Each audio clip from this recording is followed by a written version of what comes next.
지난 석 달 동안 신문을 펼쳐도 텔레비전을 켜도 혹은 거리를 나서도 특검, 탄핵을 빼놓고는 도무지 대화가 안 될 정도였습니다. 성장통을 앓고 있는 대한민국에 특검과 탄핵 심판이라는 처방이 내려졌고 치료가 시작됐습니다. 우리는 지난 겨울의 아픔을 온전히 씻어낼 수 있을까요? 이소영 기자가 현장인에서 돌아봤습니다. 특검 사무실이 위치한 서울 강남구의 한 빌딩 앞입니다. 수사가 진행된 지난 70일 동안 특검을 응원하러 혹은 비판하러 이곳을 찾은 사람들의 발걸음은 헤아릴 수 없이 많았는데요.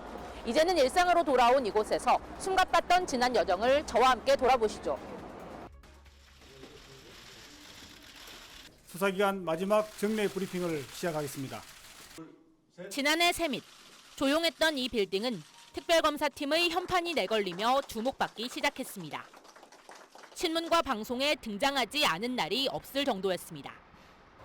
특검 사무실은 빌딩 17층부터 3개층.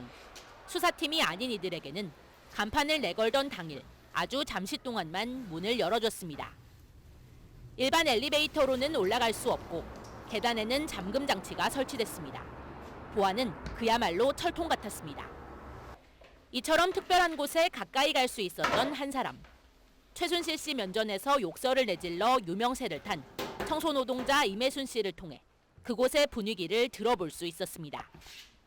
임 씨는 이후에도 화장실에서 수의 차림의 최 씨를 여러 번 마주쳤지만 주눅든 기색은 전혀 보이지 않았다고 전했습니다.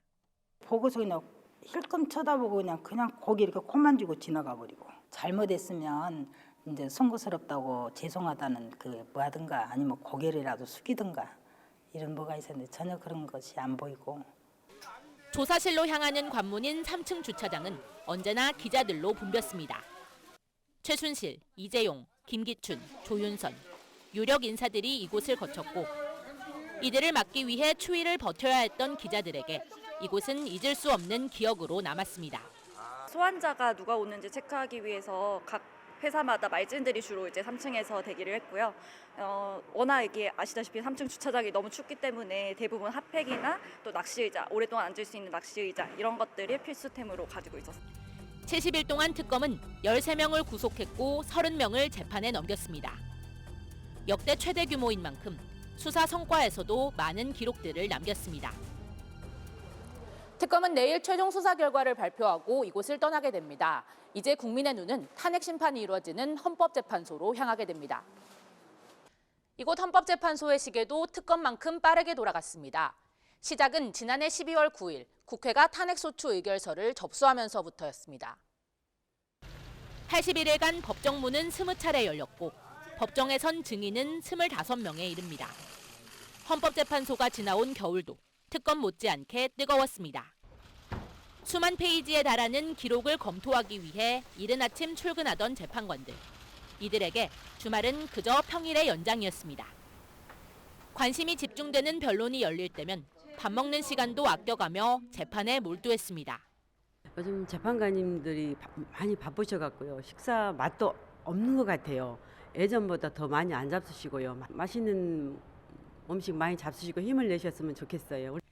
재판관들뿐 아니라 대리인단의 입도 눈길을 끌었습니다. 탄핵 찬성과 반대라는 좁혀질 수 없는 평행선에서 만난 양측은 처음에는 웃으며 인사도 나눴지만 오래가지는 못했습니다. 그들은 시간이 갈수록 날을 세우며 비판의 강도를 높여갔습니다. 긴박하게 돌아가는 일정 속 여유는 그들에게 사치였습니다. 재판정에서 태극기를 펼치는 변호인, 재판관을 깎아내려 눈총을 받은 이들, 이따금씩 고성을 지르기까지. 법정 밖에서는 비판이 이어지기도 했지만 목적 달성을 위해 저마다 진지한 태도로 80일간의 여정에 임해왔습니다. 법정 안 싸움은 헌법재판소 앞 거리도 바꿔놨습니다. 지금도 이곳은 광장과 마찬가지로 탄핵 찬성과 반대 목소리가 뚜렷이 갈라져 있고 하루하루 긴장감은 이어지고 있습니다. 춥기만 했던 겨울은 물러가고 끝내 새순 돋는 봄을 앞둔 지금. 머지않아 나올 헌재의 현명한 결정으로 대한민국의 상처에 새살이 돋기를 기대해봅니다. 지금까지 현장인이었습니다.